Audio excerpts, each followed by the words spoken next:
This video is going to cover everything you need to know to zero cycle in Minecraft Java Edition. Zero cycling is an end fight strategy that results in split times under 1 minute and is extremely consistent if mastered.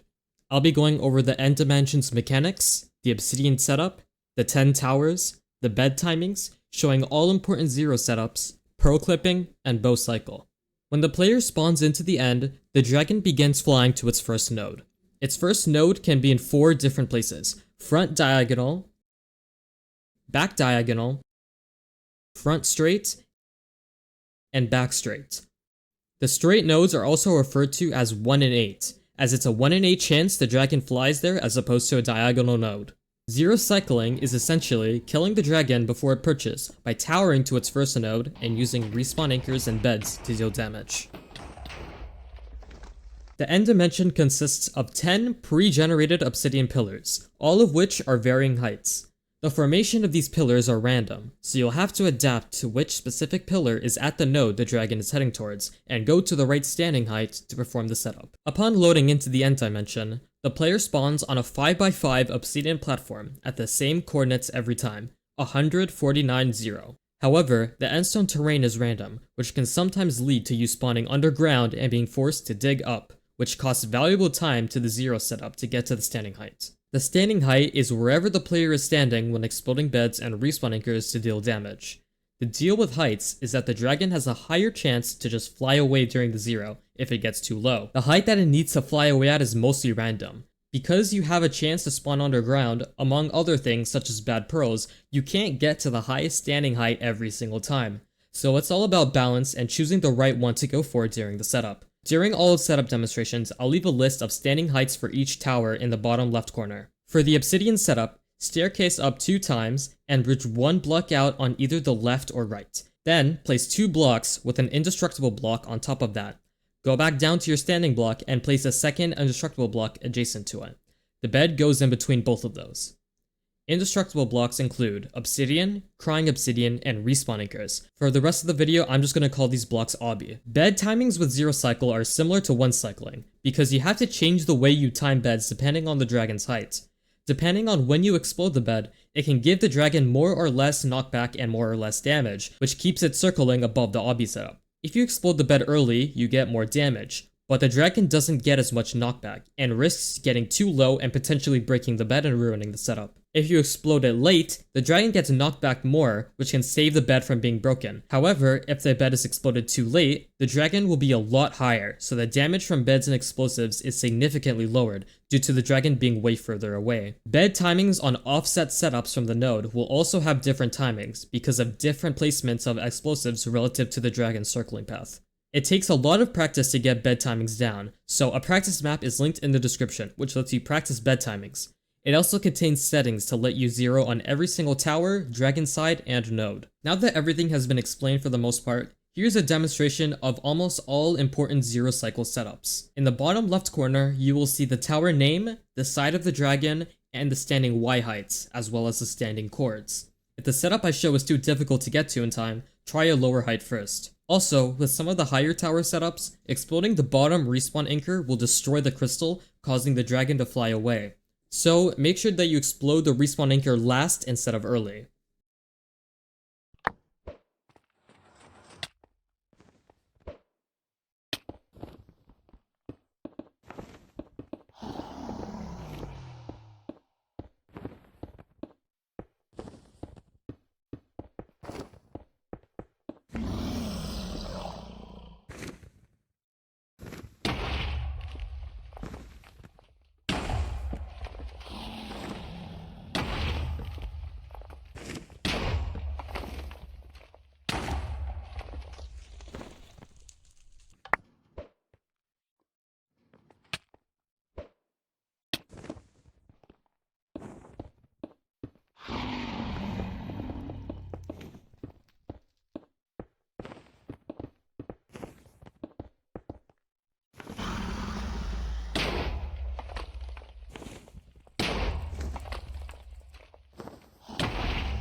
Those are all the most important setups. If there are any setups that are made after this video or that I haven't mentioned, I'll leave them in the description.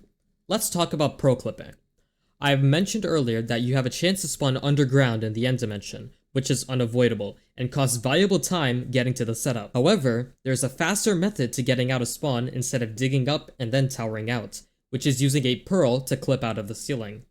There are multiple different amounts of blocks that you can be buried, but you can actually see how deep you are by looking at your O value in F3, which can tell you exactly what setup you need to use. For every setup, first make sure that you go to the very back of the Obby platform. Because of how the terrain for the end island is generated, it is more likely that there will be less blocks to mine towards the back. If your O value is 56, look up and mine 3 blocks. Aim your mouse so that your pitch value is approximately -82 to -83. Throw the pearl and spam jump. For O57, look up and mine 4 blocks, which is as far as you can reach. Aim your mouse at approximately -85. Sneak, throw the pearl, and spam jump, but holding jump works as well. For O58, place 1 block below you and do the same setup as 57. The same thing can be done for O values higher than 58. For O59, you block up 2. For 60, you block up 3, etc. Crossbow or bow cycle is an advanced strat where you can use multiple explosives during a single dragon rotation, dealing more damage per rotation, which can lead to faster end splits. This can be achieved by shooting the dragon with an arrow before exploding your first bed. To time it, shoot the dragon with an arrow right before the dragon gets to the bed, and explode the bed within 10 ticks of the dragon being damaged by the arrow. After the initial 10 ticks of the arrow, you can explode another bed.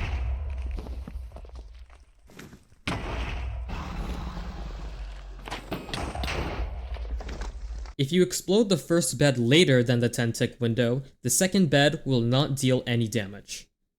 If you're having trouble with any of the zero setups or any of the other strats in this video, leave a comment and I'll try to get back to you. Also, please subscribe.